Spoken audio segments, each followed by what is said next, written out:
It wasn't a human witness who recalled those words. It was a bird, repeating the final moments of a man's life. No! No! That haunting echo would become the key to locking his killer away forever. Marty and Glenna Durham lived in rural Ensley Township, Michigan. Small town life, where everyone seemed to know everyone. Marty, 46, was known as outgoing, talkative, and the kind of man who could strike up a conversation with anyone. He loved motorcycles, spending time with friends, and his beloved pet parrot, Bud, who mimicked his voice so perfectly it startled guests. Glenna was the opposite, quiet, reserved, and hiding a dangerous secret, crippling gambling debts. Friends recalled growing tension in the marriage, arguments about money, accusations, and Marty's growing fear of losing everything. Police responded to a chilling scene.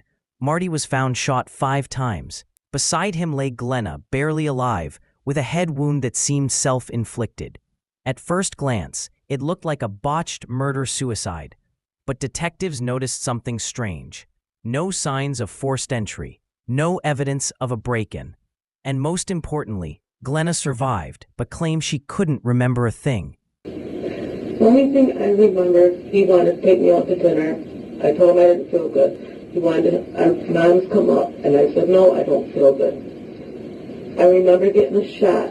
I don't know what day that was. I know I had 2 prescriptions. I don't know if I even picked them up. We were supposed to be going to camp in Memorial weekend. That's the only thing I remember. Then the parrot started talking. Marty's family brought Bud to stay with them after his death. Within days, the bird began to scream out a phrase in a panicked tone. No! Shut up! Get your over there now! Shut up! African gray parrots aren't just good mimics. They capture tone, emotion, and timing. To Marty's ex-wife, it was chillingly clear. Bud had witnessed the final moments of Marty's life, and he was reliving them over and over. Could a parrot hold the key to a murder case? And more importantly, would a courtroom take it seriously? Detectives dug deeper into Glenna's life. What they found was dark, crippling gambling debts, a series of handwritten notes suggesting Glenna had planned to end her life and Marty's. Ballistic evidence proving she was the only possible shooter.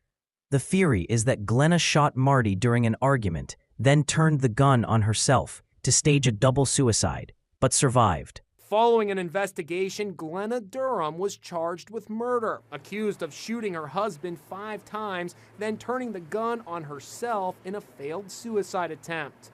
Why did she kill him? They had some financial problems. On the day of the murder, their house was being sold in a sheriff's sale, which is a foreclosure-type proceeding. Courtroom tension was thick. Bud's words couldn't be officially admitted as evidence.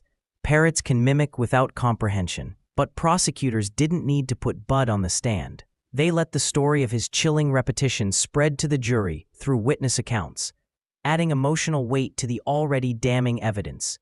Glenna sat motionless as prosecutors detailed how she planned the attack, fired 5 shots, and left Marty to die while she attempted to cover her tracks.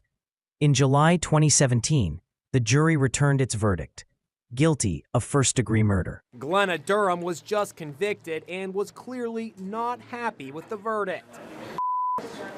Glenna Durham was sentenced to life in prison without parole. Years later, Bud still mimics Marty's last words, a reminder of the night one man begged for his life, and a parrot became the witness to a brutal crime. What do you think? Should a parrot's words be considered evidence in court? And have you ever heard of a case this bizarre? Let me know in the comments, and subscribe for more shocking courtroom stories right here on Bars and Justice.